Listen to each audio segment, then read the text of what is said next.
I'm not very good at coming in like early in the morning. I find it really hard to get up.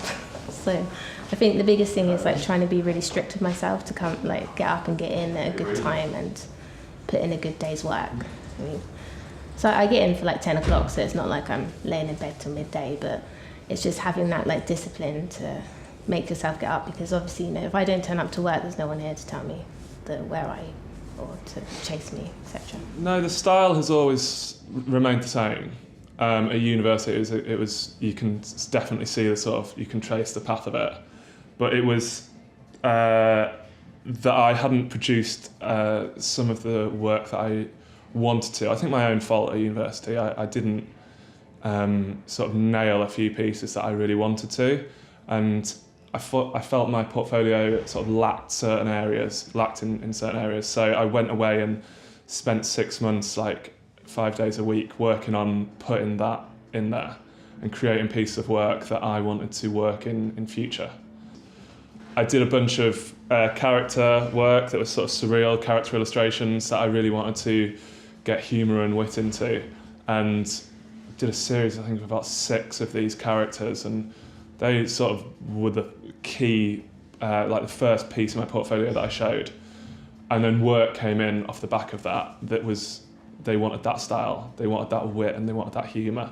Whereas if those hadn't been in my portfolio, the work I would have been commissioned for would have started off in a really different way. And I was quite aware of starting my career with work that I really, really wanted to showcase and do in future.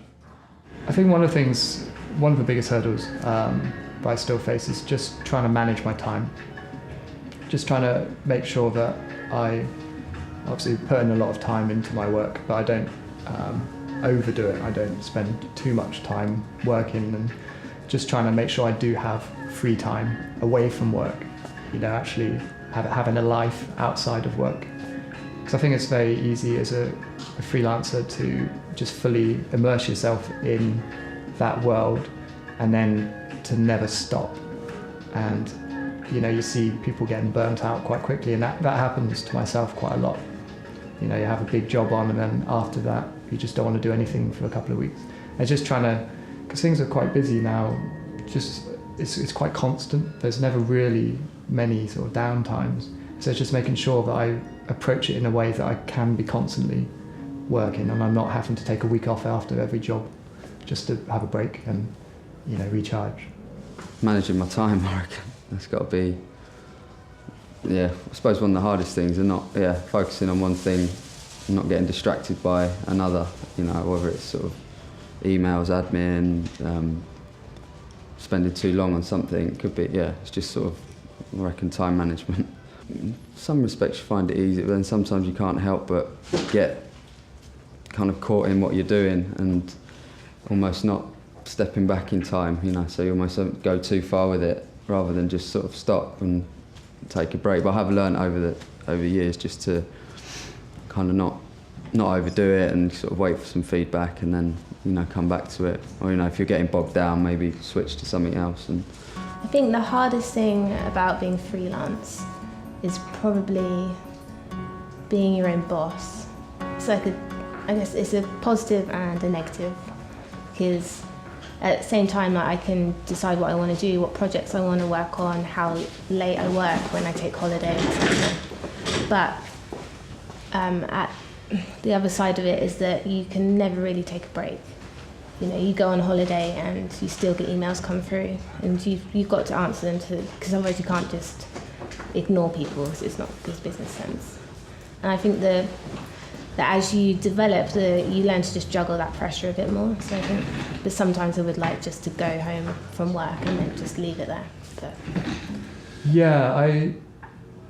there are times where, you know, not having, for example, any holiday pay or sick cover or things like that, it's quite hard being a freelancer sometimes, because you're very much out there on your own. And that's definitely a downside. But being able to manage your time yourself and being able to take time off when you want I think it counters it nicely. You know, being able to, for example, if something comes up, just go away and not have to hand in sort of notice or give your boss a couple of weeks. I think that's a really nice side of it.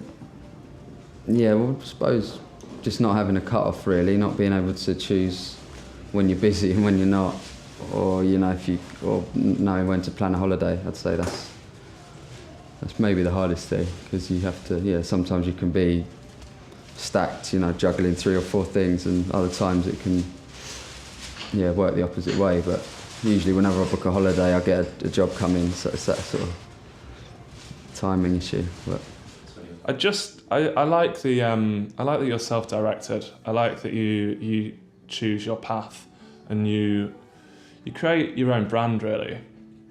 And I never really liked the idea of going into a place and having to work solely for someone else's brand. I obviously work for brands now that they have their direction and they have their ideas of who they are, but they come to you to sort of inject something of your own personality into it, and that's my biggest. That's the thing I really enjoy, because you pump a lot of yourself into it, and that's interesting for me. It's interesting that your career feels like quite biographical. It feels like everything that you do, you can trace your path through that, and I find that just like fascinating, really.